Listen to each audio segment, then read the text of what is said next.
안녕하세요. 정렬 두 번째 시간이에요. 첫 시간에는 머지 소트와 킥 소트를 배웠고 이번에는 카운팅 소트랑 레딕스 소트를 배울 거예요. 아마 전 시간보다는 더 쉬울 거라 걱정을 조금 덜어내고 들으시면 될 것 같아요. 목차는 가볍게 넘어갈게요. 자, 그러면 먼저 카운팅 소트로 시작을 해볼게요. 지금 이 수열을 크기의 오름차순으로 정렬하고 싶다면 어떻게 할 거예요? 일단 원소의 개수가 작아서 그냥 버블 소트 같은 걸 써도 될 거고, 이제 좀 배운 사람답게 앞단원에서 같이 얘기한 머지 소트나 퀵 소트 같은 걸 써도 될 거고. 근데 중요한 얘기를 한 번만 더 하고 갈게요. 퀵 소트는 ON 로그 n이 보장이 된다 안 된다? 안 된다. 최악의 경우 ON 제곱이다. 꼭 기억해 주시고요. 아무튼 어찌됐든 정렬을 큰 어려움 없이 할 수 있는데 저희는 좀 더 정렬을 날로 먹고 싶어요. 그래서 제가 1, 5, 4, 2, 3, 1, 4, 3이라는 수열을 조금 변형을 해서 알려드릴 테니까 정렬을 한번 시도해보세요. 어떻게 알려드릴 거냐면 이렇게 알려드릴 건데, 이 표의 의미를 아시겠나요? 이 표는 1이 수열에서 2번 나왔고 2는 1번 나왔고 3은 2번, 4는 2번, 5는 1번 나왔다는 걸 의미해요. 이 표를 보고 수열을 정렬할 수 있겠나요? 이 표만 있으면 정렬을 너무 쉽게 할 수 있는 게, 그냥 1부터 차례로 나온 횟수만큼 적으면 끝이죠. 1이 2번 나왔으니 1을 2개 쓰고, 2는 1번이니 1개 쓰고, 이런 식으로 하면 너무나 쉽게 정렬이 가능해요. 뭔가 이걸 보고 좀 느낌이 오시는 게 없나요? 그냥 각 수의 등장 횟수만 세면 장땡인 걸 왜 그렇게 정렬을 어렵게 했을까 하는 생각이 막 들고 그렇죠. 지금 이 알고리즘이 바로 카운팅 소트예요. 정렬 알고리즘 중에 가장 쉬운 알고리즘이라고 할 수 있죠. 하지만 이 카운팅 소트는 아쉽지만 만능은 아니에요. 일단 카운팅 소트를 쓰려고 하면 각 수의 등장 횟수를 저장해야 하잖아요. 그리고 등장 횟수를 세는 방법은 0x03강 배열 단원에서 몇 번 나왔었지만, 미리 큰 테이블을 만들어 두고 수에 대응되는 원소의 값을 1 증가시켜서 처리하는 방법이에요. 그러면 만약 수가 0에서 9 사이라고 한다면 프리퀀시 10 배열을 선언해서 처리할 수 있고, 수가 0에서 9999 사이라고 한다면 프리퀀시 10,000 배열을 선언해서 처리할 수 있을 거예요. 그런데 만약에 수의 범위가 0에서 999999999까지라고 하면 크기가 10억인 배열이 필요해요. 그리고 메모리 제한이 512MB라고 해도 인트 기준 대략 한 1.2억인 배열밖에 잡을 수 없으니 이러면 카운팅 소트를 써먹을 수가 없겠죠? 결론적으로 말해서 수의 범위가 어느 정도 한정적일 때만 카운팅 소트를 쓸 수 있어요. 이론적으로는 수의 범위가 0에서 1억까지여도 카운팅 소트를 쓸 수는 있지만, 풀이를 하는 입장에서는 수의 범위가 1000만 이하일 때는 카운팅 소트를 쓰고, 그렇지 않을 경우에는 카운팅 소트를 쓰지 못한다고 생각을 하면 될 것 같아요. 설명이 길어졌는데 아무튼 바로 카운팅 소트를 구현해 볼게요. BOJ 1568800원 수 정렬하기 5 문제를 같이 풀어볼 건데, 조금 전에도 언급했지만 프리퀀시 배열의 등장 횟수를 저장하고 그 횟수를 보면 정렬된 결과를 출력한다고 생각하면 아주 간단하게 구현할 수 있을 거예요. 그리고 문제에서 수의 범위가 절대값이 100만보다 작거나 같은 정수, 즉 마이너스 100만에서 100만까지이기 때문에 프리퀀시 배열의 값을 넣으려고 할 때 약간의 처리가 필요한데, 여러분들의 응용력을 믿기 때문에 먼저 코드를 작성하는 시간을 가진 후에 제 코드를 살펴보도록 할게요. 작성을 해보니 어떤가요? 아마 난이도가 그렇게 높지는 않다고 생각이 드는데, 혹시 뭔가 꼬였더라도 너무 좌절하지는 마시고 제 코드를 같이 볼게요. 일단 수가 마이너스 100만에서 100만인 게 껄끄러우니 프리퀀시 배열의 인덱스에 접근할 때는 13번째 줄처럼 100만을 더했어요. 그리고 프리퀀시 배열의 값을 보면서 수를 출력할 때는 17번째 줄처럼 100만을 빼주면 되겠죠? 카운팅 소트는 이게 다예요. 시간 복잡도를 같이 생각해보면 수의 범위가 k개라고 할 때 맨 처음 n개의 수를 보면서 프리퀀시 배열의 값을 추가하고, 답을 출력할 때 혹은 정렬을 수행할 때 총 k칸의 값을 확인해야 되기 때문에 on 더하기 k예요. 즉 수의 범위 k가 작을 때에는 카운팅 소트가 굉장히 효율적으로 동작해요. 정리하자면 수의 범위가 제한되어 있을 때에는 카운팅 소트를 쓰면 굉장히 구현이 간단해서 활용할 여지가 있다.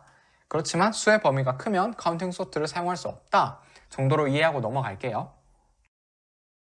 두 번째로 레딕스 소트를 같이 볼게요. 이게 이유는 모르겠는데 머지 소트, 퀵 소트, 카운팅 소트는 그렇게 읽어도 별로 안 어색한데, 라딕스 소트는 뭔가 라딕스 소트라고 말하면 어색해요. 기수 정렬이나 LA RADIXSORT가 더 자연스럽고 그렇네요. 그런데 딴 건 다 머지 소트, 퀵 소트, 카운팅 소트라고 적어놓고 이것만 기수 정렬이나 레딕스 소트라고 쓰는 건 또 좀 이상해서 그냥 한글로 라딕스 소트라고 쓸게요. 라딕스 소트는 자릿수를 이용해서 정렬을 수행하는 알고리즘으로 카운팅 소트를 응용한 알고리즘이라고 생각할 수도 있어요. 일단 알고리즘이 어떻게 굴러가는지 한번 같이 살펴볼게요. 지금 보시는 이 10개의 수를 라딕스 소트로 정렬해 볼게요. 뭐 012, 007 이런 건 그냥 12, 7인데 설명의 편의를 위해 0을 앞에 붙여놨어요. 과정을 보다 보면 이해가 될 거예요. 일단 먼저 10개의 리스트를 생성해요. 지금 0번 리스트, 1번 리스트, 9번 리스트까지 있는 거고 각 리스트에 수를 넣을 거예요. 처음에는 수열에서 수를 하나씩 읽으면서 1의 자리에 따라 수를 넣어요. 즉 처음에 012는 1의 자리가 2니까 2번 리스트에 넣고 412는 1의 자리가 1이니까 1번 리스트에 넣고 이렇게 차례대로 수를 넣어줘요. 이렇게 리스트에 수를 다 넣은 후에는 0번 리스트부터 보면서 수를 꺼내서 수열을 재배열해요. 뭔가 그 카운팅 소트랑 비슷한 듯 다르죠? 일단 이 과정을 거치고 나면 수열이 1의 자리를 기준으로 재배열한다는 건 이해가 갈 거예요.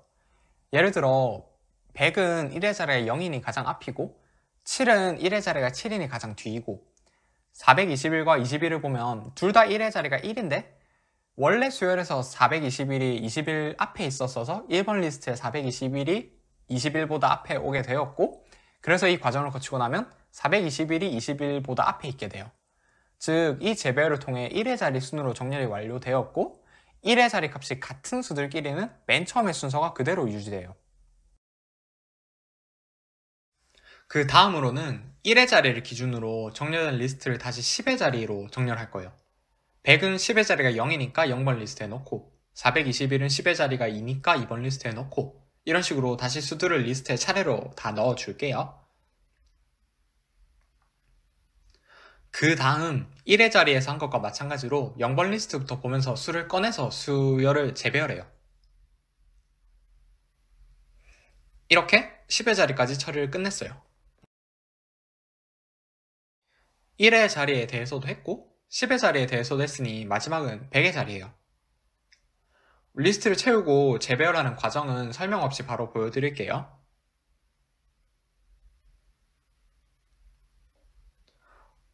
일단 뭐가 뭔지는 모르겠지만 하란 대로 했는데 이거 결과를 보세요. 정렬이 완료됐죠? 와, 이거 실화인가요? 빨리 다들 기립박수. 그냥 리스트를 가지고 먼저 1의 자리 순으로 재배열하고 그 다음 10의 자리 순으로 재배열하고 마지막으로 100의 자리 순으로 재배열했더니 그냥 정렬이 됐네요. 왜 이렇게 정렬이 가능한지를 짚고 넘어가 볼게요. 먼저 굉장히 뜬금없는 질문을 하나 들어볼게요. 502와 421 중에 뭐가 더 크죠? 502가 더 큰데 왜 502가 더 클까요? 아니 그냥 당연히 502가 더 큰 거 아니냐, 이걸 어떻게 설명하라는 건가 싶을 거예요. 그런데 왜 502가 421보다 더 큰지를 생각해보면 이 라딕스 소트를 이해할 때 아주 큰 도움이 돼요. 시계를 좀 많이 돌려서 초등학교 2학년 때로 돌아가 볼게요. 지금 초등학교 2학년으로 돌아갈 수 있다면 비트코인을 풀면서 할 텐데 아무튼 초등학교 2학년 1학기 1단원에서 세 자릿수의 비교를 배워요. 단원의 내용에 따르면 502와 421을 비교할 땐 먼저 100의 자리를 비교하죠. 502에서는 5이고 421에서는 4여서 502가 421보다 크다는 걸 알 수 있어요. 즉 우리가 수를 비교해서 수 A가 수 B보다 더 크다고 하는 건 더 큰 자리에서 A의 자릿수가 B의 자릿수보다 큰 경우가 먼저 생긴다는 얘기거든요. 이걸 인지한 상태로 다시 라딕스 소트 과정을 볼게요. 다른 수들은 신경 쓰지 말고 421과 502에 주목을 해보면 정렬이 잘 되었다면 정렬이 끝났을 때 421이 502 앞에 위치해야 해요. 그리고 비록 10의 자리까지는 502가 421의 앞에 위치했지만 그 전까지 둘의 위치가 어디에 있는지와 전혀 무관하게 100의 자리에 대해 재배열을 할 때 421은 4번 리스트에 들어가는 반면 502는 5번 리스트에 들어가기 때문에 재배열을 끝낸 후 421이 502보다 앞에 올 수밖에 없다는 걸 알 수 있어요. 100과 103을 예시로 들어서 한 번 더 설명해 볼게요. 100과 103은 1의 자리가 0과 3으로 다르고 10의 자리와 100의 자리는 똑같아요. 그러면 일단 1의 자리를 기준으로 재배열할 때 100은 0번 리스트에 들어가는데 103은 3번 리스트에 들어가기 때문에 100이 103 앞에 와요. 그 후로 10의 자리를 보면 둘 다 0번 리스트에 들어가는데 상대적인 순서는 유지가 되니 100이 계속 103 앞에 위치하고 100의 자리에 대해서도 마찬가지로 둘 다 1번 리스트인데 상대적인 순서는 유지가 되어서 최종 결과를 봤을 때 100이 103보다 앞에 와서 정렬이 잘 수행됐어요. 즉 두수 A, B의 위치 관계를 생각해보면 A가 B보다 클 때 더 큰 자리에서 A의 자릿수가 B의 자릿수보다 큰 경우가 먼저 생기니까 라딕스 소트에서 결국 언젠가는 B가 A보다 앞에 올 수밖에 없고 그 상대적인 위치가 계속 유지된 채로 정렬 과정이 끝나요. 그렇기 때문에 이 방법을 이용하면 정렬이 잘 수행돼요. 라딕스 소트의 시간 복잡도는 자릿수의 최대 개수가 D개라고 할 때 D번에 걸쳐서 카운팅 소트를 하는 것과 상황이 똑같아요. 그러면 리스트의 개수를 K개라고 할 때 엄밀하게 말하면 시간 복잡도는 O, D 곱하기 N 더하기 K이지만 보통 리스트의 개수는 N에 비해 무시가 가능할 정도로 작아요. 당장 지금 예시로 든 상황도 리스트의 개수 K가 10밖에 되지 않았죠? 그래서 결론적으로 라딕스 소트의 시간 복잡도는 ODN이에요. 그런데 새로운 소트를 배웠으니 구현을 해보는 게 인지상정이지만 라딕스 소트는 맹점이 하나 있어요. 앞에서 보면 라딕스 소트를 수행하기 위해 10개의 리스트가 필요했어요. 그리고 실제 구현을 할 때 C++의 배열을 이용하면 n개의 원소를 정렬할 때 한 리스트에 n개의 원소가 다 몰릴 수도 있으니 10개 리스트의 모두를 n칸의 배열로 만들어야 하는데 이건 너무 공간의 낭비가 심해요. 공간의 낭비를 해결하려면 각 리스트를 벡터와 같은 동적 배열 혹은 연결 리스트로 사용해야 해요. 그런데 동적 배열이든 연결 리스트든 STL이 없으면 구현이 많이 까다롭고 STL을 쓸 수 있는 상황이라면 그냥 STL 소트 함수를 쓰고 말지 굳이 라딕스 소트를 직접 짜고 있지는 않겠죠. 그렇기 때문에 코딩 테스트에서 머지 소트나 기타 다른 소트를 구현할 일도 STL을 쓸 수 없는 아주 드문 환경 이외에는 없지만 특히 라딕스 소트는 구현을 해야 하는 상황이 아예 없어요. 그래서 라딕스 소트는 개념 이해만 하고 넘어가도 되긴 해요. 그래도 구현이 그렇게 어렵진 않아서 구현 코드를 한번 보여드리긴 할게요. 코드를 간단하게만 짚고 넘어가 보면 n은 원소의 수, 어레이는 정렬을 하고 싶은 원소들의 목록, d는 자릿수의 최대값, p10은 10의 지수를 저장할 배열이에요. 지금은 원소들이 1000 미만이기 때문에 d를 3으로 뒀어요. digitnum 함수는 x에서 10의 a승 자리를 추출하는 함수예요. 예를 들어 digitnum 253,1은 253에서 10의 자리인 5를 반환해요. 벡터인트 배열 L은 0번에서 9번 리스트를 나타내고 지금 이 부분을 좀 관심 있게 볼 필요가 있는데 P10i에 10의 i승을 넣고 싶잖아요. 그럴 때 지금 저 18, 19번째 줄처럼 하는 게 정석이에요.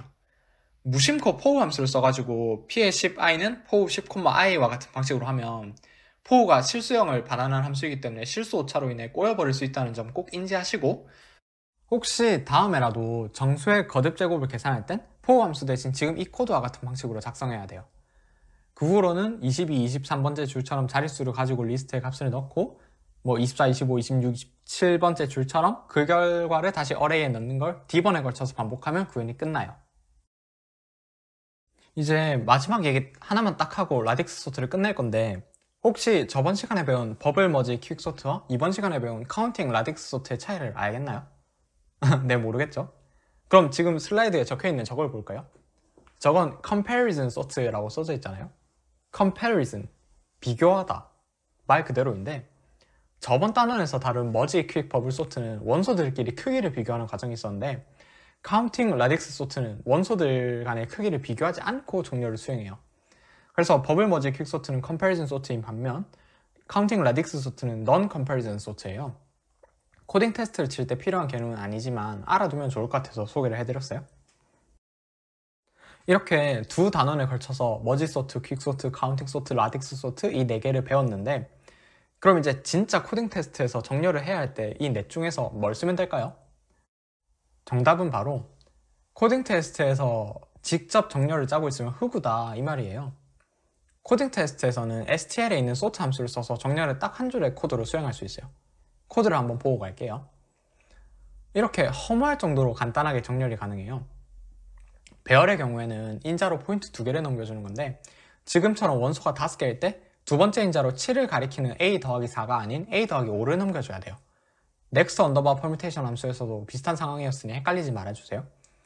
벡터에서는 이터레이터 2개를 넘겨주고 begin end로 넘겨주면 돼요.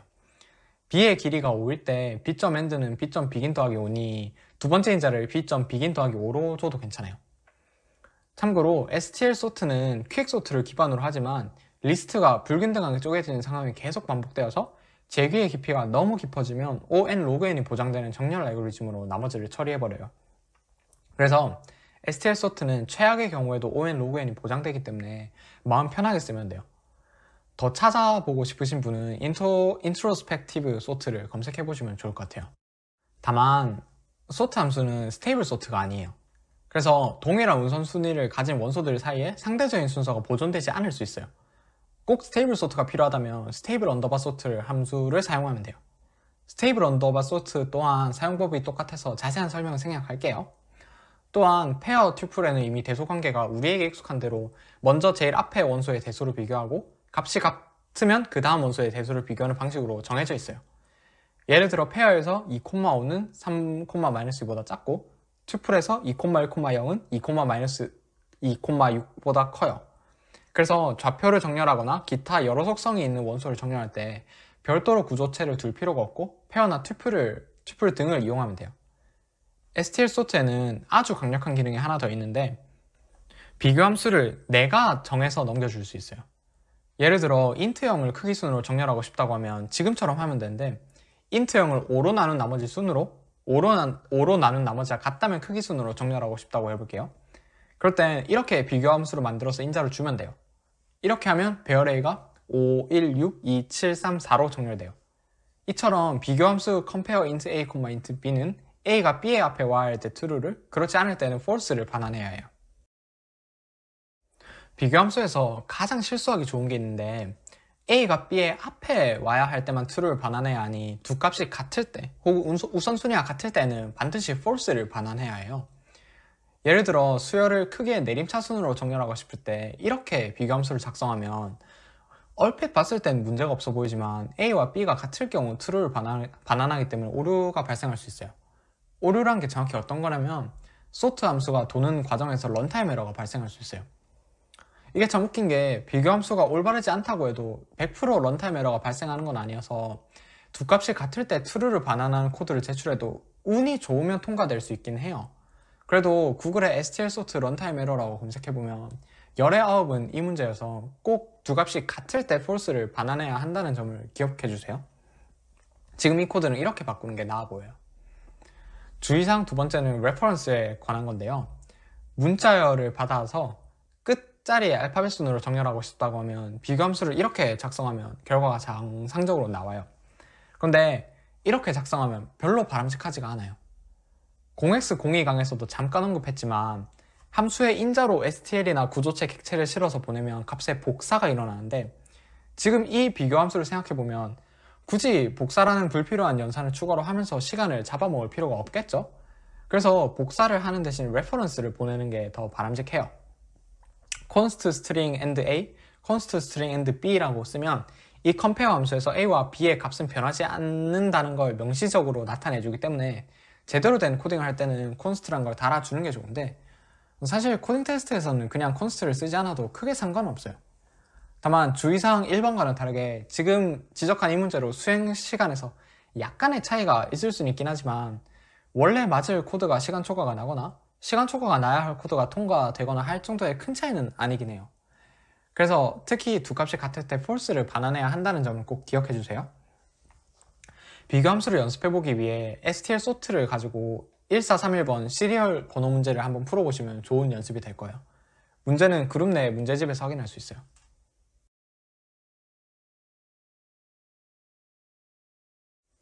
정렬에 대해 다룰 건 다 다뤘고 마지막으로 정렬을 써먹을 수 있는 문제들을 소개해 드리려고 해요. 단순히 답을 오름차순으로 출력하라는 것과 같이 직관적으로 정렬이 필요함을 알 수 있는 문제 말고 정렬을 이용해서 시간 복잡도를 개선할 수 있는 문제를 같이 볼게요. BOJ 11652번 카드 문제를 확인해 주세요. 문제를 보면 리스트에서 가장 많이 나온 수를 찾는 문제이고 아마 ON 제곱 풀이는 너무나 직관적으로 보일 거예요. 그냥 각 수에 대해서 전체 리스트를 다 보면서 그 수가 몇 번 등장했는지를 세면 끝이죠. 그런데 ON 제곱이면 시간 초과이니 더 좋은 방법을 찾고 싶은데 마땅치가 않아요. 보통 등장 횟수를 찾는 상황에서는 각 인덱스를 가지고 등장 횟수를 세는 큰 배열을 이용하기 마련인데 지금은 수의 범위가 -2의 62승에서 2의 62승인 만큼 가능하지 않겠네요. 좀 배우신 분이라면 10불불에 맵을 떠올릴 수 있겠지만 맵은 아직 배우지 않았고 또 이진 검색 트리라는 개념을 사용하는 만큼 맵을 이용한 풀이는 배제할게요. 그러면 이 문제를 어떻게 해결하면 좋을까요? 일단 지금 이렇게 리스트를 놓고 뭔가를 해보려고 하면 뭐 할 수 있는 게 없어요. 대신 이번 단원에서 배운 걸 이용해서 이렇게 정렬을 해놓고 나면 뭔가 좀 희망이 보여요. 정렬의 특성상 같은 수들끼리는 인접하게 붙기 때문이죠. 이렇게 정렬이 된 상 이후에는 ON의 해결이 가능한데 한번 방법을 고민해보는 시간을 가져볼게요. 그러니까 저렇게 정렬된 상태에서 2가 3번 나오고 3이 1번 나오고 5가 2번 나오고 7이 2번 나오는 걸 효율적으로 알아내는 방법을 고민해보세요. 이게 아예 손도 못 대겠다는 수준까지는 아니지만 대충 느낌은 알겠어도 처음 하면 구현이 은근 까다로워요. 그래서 저의 풀이를 설명해 드릴게요. 이걸 적당한 아이디어 정도만 설명을 해야 하나 아니면 거의 코드를 한 줄 한 줄 뜯어보는 수준으로 설명을 해야 하나 살짝 고민했는데 설명에 있어서는 과한 게 부족한 것보다 낫다는 저의 평소 지론에 따라 거의 바로 코드로 옮길 수 있을 정도로 상세하게 설명을 드릴게요. 일단 저의 구현에서는 중요한 역할을 하는 변수가 3개 있어요. 각각의 이름은 count, max value, max count고 count는 현재 보고 있는 수가 몇 번 등장했는지, max value는 현재까지 가장 많이 등장한 수의 값, max count는 현재까지 가장 많이 등장한 수의 등장 횟수예요. 일단 초기 값으로 count는 0, max value는 -2의 62승 빼기 1, max count는 0을 줄게요. max value가 -2의 62승 빼기 1인 이유는 등장 가능한 수의 최소값보다 더 작은 값으로 초기 값을 두어야 하기 때문에 그래요. 이제 수들을 앞에서부터 차례로 보면서 이 변수들의 값을 변화시켜 줄 거예요. 먼저 count는 현재 보고 있는 수가 몇 번 등장했는지를 나타낸다고 했잖아요. 그러면 현재 보고 있는 수가 제일 앞에 있는 수거나 현재 보고 있는 수와 바로 직전에 나온 수와 같을 때는 그냥 count를 1 증가시키면 돼요. 그래서 지금 이 첫 번째 수에 대해서는 count를 1 증가시키면 끝이에요. 그 다음 수는 직전에 나온 수도 2로 자기 자신과 똑같으니 count를 1 증가시키고 그 다음에도 마찬가지예요. 이 다음의 처리가 핵심인데 이제는 직전에 나온 수가 2였는데 자기 자신은 3이기 때문에 더 이상 2가 연속해서 존재하지 않죠. 이때 max value와 max count를 업데이트 해줘야 해요. max count를 보면 2가 3번 나오기 전에 가장 많이 등장한 수의 등장 횟수가 0번이에요. 이 값보다 3이 더 크기 때문에 max value는 2로 max count는 3으로 갱신해요. 그리고 count는 1로 변경해져요. 이제부터는 3이 몇 개 있는지를 세어나가면 돼요. 그 뒤에 과정을 생략할게요. 설명을 보고 나니 충분히 해볼 만하다는 생각이 들죠. 이렇게 이 문제를 처음 정렬해 on log n, 이후에 처리해서 on으로 총 on log n에 해결할 수 있어요. 수의 범위가 int 안에는 다 담기지 않고 롱롱을 써야 한다는 점에 주의해서 구현해보는 시간을 가져볼게요. 제 코드를 같이 볼게요. 앞에 설명을 곧이곧대로 구현하면 되는데 27번째 주처럼 제일 마지막 수에 대한 처리가 있어야 한다는 건 유의해주세요. 이 처리가 빠지면 제일 마지막 수는 등장 횟수를 세지 않게 돼요. 지금 코드도 그럭저럭 나쁘지는 않지만 조금 더 세련되게 고칠 수 있는 방법이 있어요. an에 2의 62승 더하기 1 값을 넣고 for문을 n-1까지가 아니라 n까지 돌면 27번째 줄을 지울 수 있고 또 cnt에 0을 넣는 게 아니라 1을 넣고 시작하면 i를 0이 아닌 1부터 시작해버릴 수 있어서 18번째 줄과 같이 i는 0일 때를 별도로 예외 처리할 필요가 없어져요. 이런 짜잘한 처리를 다 코드에 넣고 설명을 하려고 하면 내용이 길어질 것 같아서 코드에 넣지는 않았지만 이런 사소한 것들이 코드의 가독성을 높이고 실수를 줄여주기 때문에 시간 나실 때 한번 개선을 시도해보면 좋을 것 같아요. 이 문제에서 사용한 정렬을 하면 같은 수는 인접하게 된다는 성질을 이용해 수열에서 중복된 원소를 제거할 수도 있어요. 비슷한 문제가 나왔을 때 정렬을 하는 아이디어를 떠올려 볼 수 있으면 좋겠어요. 이렇게 두 단원에 걸쳐서 정렬을 같이 살펴봤어요. 앞으로 문제를 풀 때는 머지, 퀵 카운팅, 라직 소트와 같은 것들을 직접 구현할 일이 없고 stl sort만 함수만 주구장창 쓰겠지만 이렇게 한번 해두고 나면 언젠가 면접을 앞두고 있어서 다시 공부를 할 때 큰 도움이 될 거예요. 문제집에 있는 문제들로 stl sort 사용법도 연습해 보시고 정렬을 이용하는 문제도 풀어보시면 도움이 될 테니 문제들을 꼭 풀어보세요. 특히 문제집의 문제들 중에서 7795번 먹을 것인가 먹힐 것인가 문제 풀이를 살펴보면 많은 사람들이 이분 탐색을 이용해서 풀었을 텐데 이분 탐색 없이 정렬만을 가지고 해결하는 방법을 고민해보면 좋은 연습이 될 것 같아요. 그럼 다음 시간에 만나요.